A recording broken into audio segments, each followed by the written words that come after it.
Welcome back to Ladies of Another View. I'm Beck, and I want to welcome back our guest, Stefan Padfield.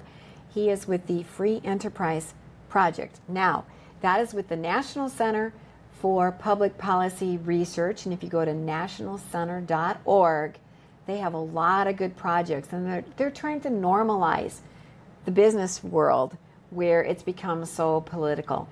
And you just recently had another article that I had an intriguing headline for Newsmax Money. Directors need to account for reverse discrimination. And in it, you talk about an op-ed that was in the Wall Street Journal and the implications for corporate directors. You talk about a piece that was titled, How to Serve White Victims. Like, okay, this is interesting. What is that about? Right. So Heather McDonald, who is a great follow, if you're on social media, if you're on, what used to be Twitter and now X or other places, she writes for the City Journal a lot she's got a book out recently when Race Trumps Merit, does a lot of great work, really dug into a lot of the data around the narrative that cops were out there killing unarmed black men and just completely blew that up as being, essentially a lie. Right. So she does a lot of great work, really good follow. And she did this op-ed, and she basically focused specifically on this one police department and this one district attorney, and broke down the sort of trainings and attitude of this institution. And so what you saw was that in the trainings, white victims were actually represented as a problem, right? So the training to the staff was, look, don't let these white victims, push you around. And if you need to call somebody to help you, right? It was very completely the opposite of what you would expect, thinking that these are the victims. And then similarly on the criminal end of things, she points out how if you're a white criminal, then you're going to get the full sentence if you do something like engage in an armed crime. But under this DA's policies, if you're black, you're going to get the minimum because otherwise it would be supporting systemic racism, right? And the reason I use that as a launching pad for my own op-ed is that this is very similar to the attitude you see in a lot of corporate boardrooms, right? There's this assumption that every discrepancy in terms of racial demographics that doesn't properly represent, if you will, or equitably represent various groups is somehow racially discriminatory. Point blank, right? It's racism. And the only allowed explanation is racism, and the only allowed solution is to just move pieces around like chess pieces till you get the right allocation of groups, right? So if you don't have enough blacks in a particular, executive part of your corporation, then you just stop hiring whites and you hire blacks, and then you just try to get the numbers right, which is basically discrimination. I don't even really like reverse discrimination because it's just racial discrimination. And so we at the Free Enterprise Project push back on that with corporations, and we make a number of points. One is simply, again, it's a risk for corporations to discriminate on the basis of race, and that's what they're doing when they say things like, in the article I pointed out, Procter & Gamble, as do a lot of companies, have this supplier diversity initiative where they funnel billions of dollars to suppliers that are diverse based on their various categories, right? And it essentially boils down to a no straight white males need apply sign, and it's just discrimination. And so it's a problem on that basis alone. But then there's also some underlying fundamental issues in terms of the type of thinking that goes into this, right?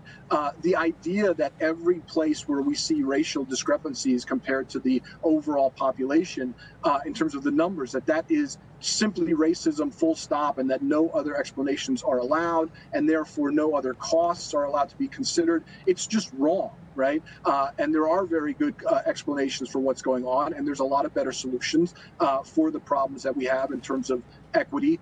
And companies do need to assess the cost, again, including the cost of being sued for discrimination. So that's, in a rough outline, what I'm trying to do in my piece.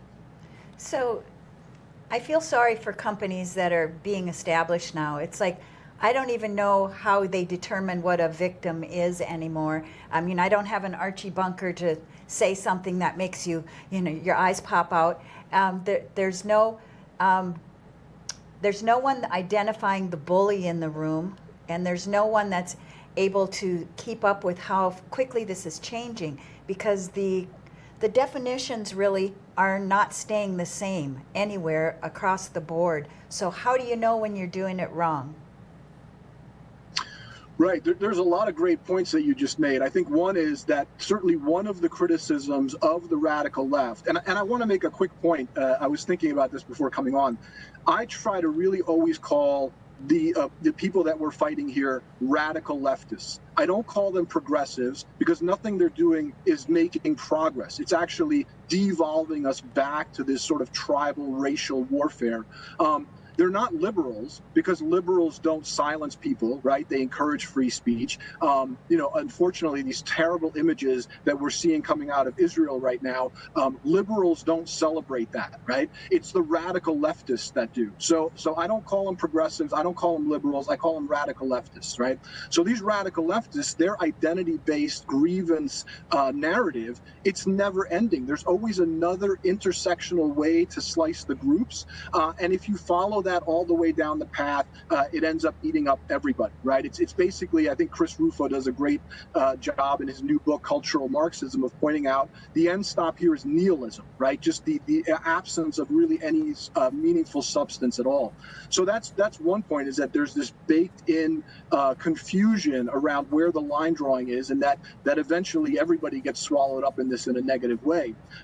The other is in terms of the bullying and who the real victims are here. And there's some narratives on the left that try to draw some bright lines in terms of we're only going to help historically marginalized groups, right? But what we know now is that the playing field is very different. I mean, ESPN has a special out right now where people are trying to argue that athletes making millions of dollars are the equivalent of slaves, right? This is insanity. And meanwhile, you have, Appalachian whites who are far below the poverty line, right? And the median black income exceeds the income of those whites.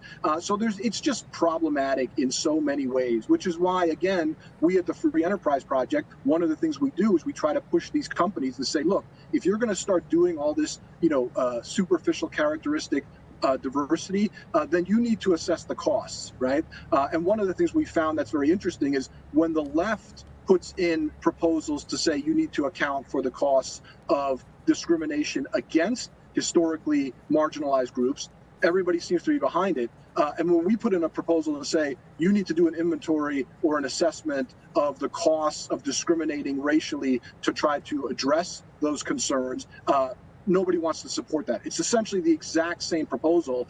It's just one's coming from the left and one's coming from a conservative perspective. So we are pushing back, and these problems are getting addressed, but it's still a long road to hoe.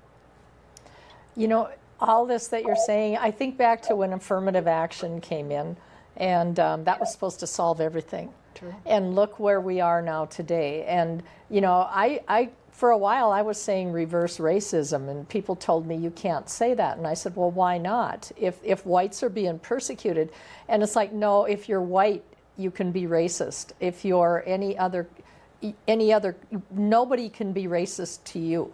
It's like, that's the dumbest thing I've ever, well, maybe one of the dumbest things I've ever heard. But, how is it then in the workforce today for the employees? What kind of work dynamic is it? Is there a lot more prejudice rearing its ugly head again because of these policies? Or do you have kind of a feel for that? It's certainly one of the points that we make as a cost of these initiatives that are racist. I mean, I don't have any problem calling them racist. They're discriminating on the basis of race. They're making assumptions about people based on race. They have trainings where they say things like all white people are oppressors and racist. It is racism, right? And so when we have these conversations with them and we're pushing back against that, I actually lost my train of thought for a second. I apologize. Can you give me the question again? No, because I lost it. Well, just talking about the workplace environment, and we only have 30 seconds, but it really is sabotaging.